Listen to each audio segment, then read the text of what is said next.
Al Sharpton. Al Sharpton was questioned and asked, is Kamala Harris losing support amongst black men? I'm going to spend 10 minutes on this, maybe 15. Make sure y'all hit a like for the algorithm, subscribe to the channel, and turn on your notifications. Let's see what he had to say on MSNBC. Joining us now with more is Reverend Al Sharpton, the president of the National Action Network and host of Politics Nation right here on MSNBC. Rev Al, it's always a privilege to see you, my friend. I want to thank you for being with us this morning. Just wondering, what stood out to you most from your interview with the vice president? Well, I think what stood out most was her being very clear that she was going to work to earn every vote. There's been the issue raised about black men allegedly moving toward Trump, though I certainly have questioned some of the polls, and I've not seen that on the bus tour that National Action Network has done. There are some black men, but there's always been some that would vote Republican. In the last several cycles, you could see that, including when Barack Obama ran. So I think... So all of a sudden, Reverend Big Head don't trust the polls. So they all trust the polls, and it all makes sense when they decide that it's leaning in their favor. But now that they out here panicking, they begging black men, they going on black men podcasts all of a sudden. They wasn't going on these podcasts prior to. Notice, she never appeared on All the Smoke. She never did any interviews or podcasts or any of that stuff prior to the polls coming out and showing that black men are walking way away. And you start seeing people like me and our Officer Tatum, obviously, he was already out here saying it, and he was doing it in the last election and stuff like that. But when you started seeing a large amount of black men that revolted, especially after Obama came in and said what he said, all it did was made us more divisive. And I could have told you leading up to this election that black men was completely out in their own, and they was doing their own research to better understand exactly what they wanted to do, and that they were going to defect away from the Democratic Party because it didn't serve them. It absolutely didn't serve them. For her to emphasize that I'm not taking anything for granted, I'm going to earn it, even though I dispute what they're trying to allege, I thought that stood out. I also think that it stood out that she sees herself as one that is trying to help people on the ground. Because I said a lot of people don't understand Beltway talk when we say that Inflation Reduction Bill or infrastructure bill. What does it mean? And she broke down exactly what will go to people. And I think that's a real concern that people want to know, what does this have to do with me? So I thought it was a good conversation. Yeah, and, you know, Al, I want to kind of play for you a little bit of what she told you, play for our audience, a little bit of what she told you about her efforts to garner more support from black men. Listen to this. I must earn the vote of everyone, regardless of their race or gender. And what can be frustrating sometimes is to have journalists ask me this question as though one should assume that I would just be able to take for granted the vote of black men. I wonder if she takes for granted the vote of black women. Yes, she does.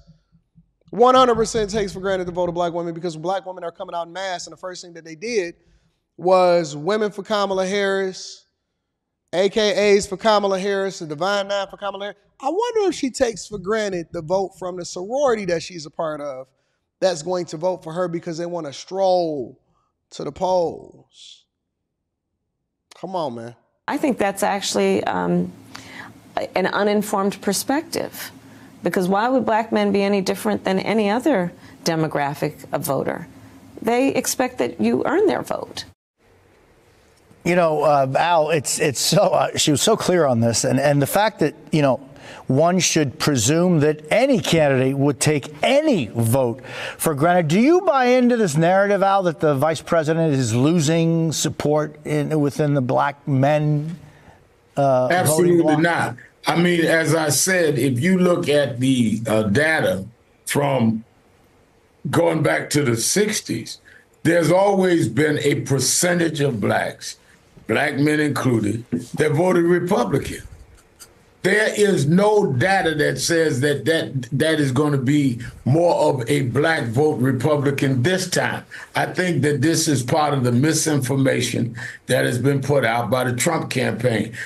Well, nope, it ain't being put out by the Trump campaign. It's put out by independent journalists and independent content creators that are deciding that they no longer want to align with the Democratic Party. And more importantly, more important than a poll is what I see happening on the streets. And as a person that is doing street interviews, a person that's talking to people every day, a person that's a content creator, a person that pays attention to the comments, a person that's looking at my demographics and things like that, I can tell you that you guys are very much in for a rude awakening come November. Boy, it's going to be crazy. But let me also add, what has Donald Trump done to say he's going to earn these black votes? He just keeps saying, oh, black folks love me. But what does he propose? You know he what he said that they saw my mugshot and they related to that. He's going to sell them a Bible for $60 that Gideon gives out free.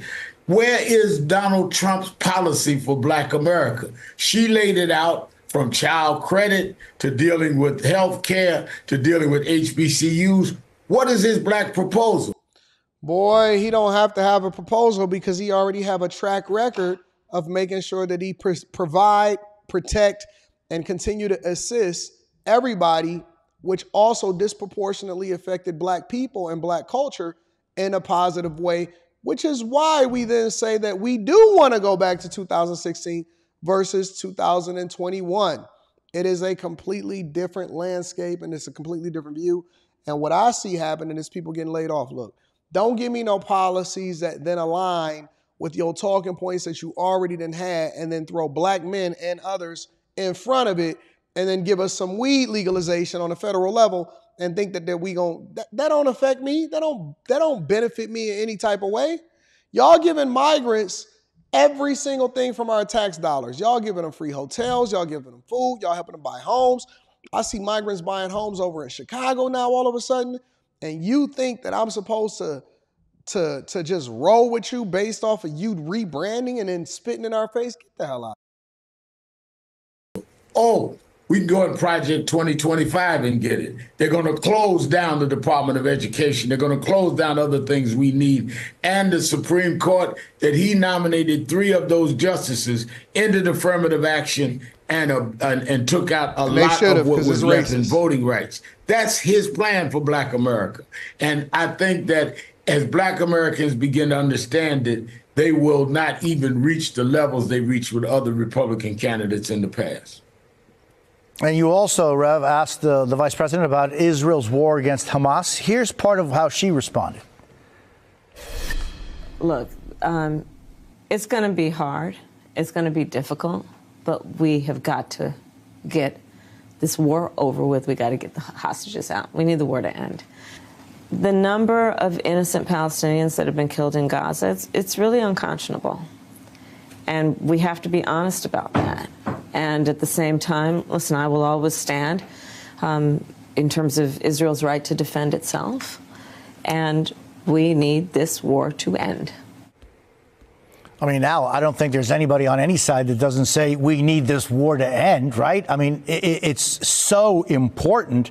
But the issues that have been brought forward during this last year of the war in Gaza, and now we're seeing that it's been growing in areas, you know, Lebanon, and I'm thinking of Hezbollah and Iran. How much of an issue do you think, Rev, Hamas and that war is for Democrats going into Election Day? I think it's an issue. To what degree, I don't know, but it's certainly an issue to people like me that are concerned. And I'm glad that she raised about the civilians when I asked her. In Gaza, 41,000 people killed. I denounced, and most civil rights leaders did, when Hamas had the attack on October 7th, and you saw 1,200 people dead. Listen, nobody cares about what your denouncement was. We don't care about empty promises and empty support and all of that. You know what we care about? Ending funding for wars overseas, stop enabling our enemies to then profit, whereas they didn't even have any money for wars back when Trump was in office. So I just think that it's a huge difference Yes, I do think that black men are 100% walking away from the Democratic Party. And as a matter of fact, let me pivot right now and let's have that conversation, right?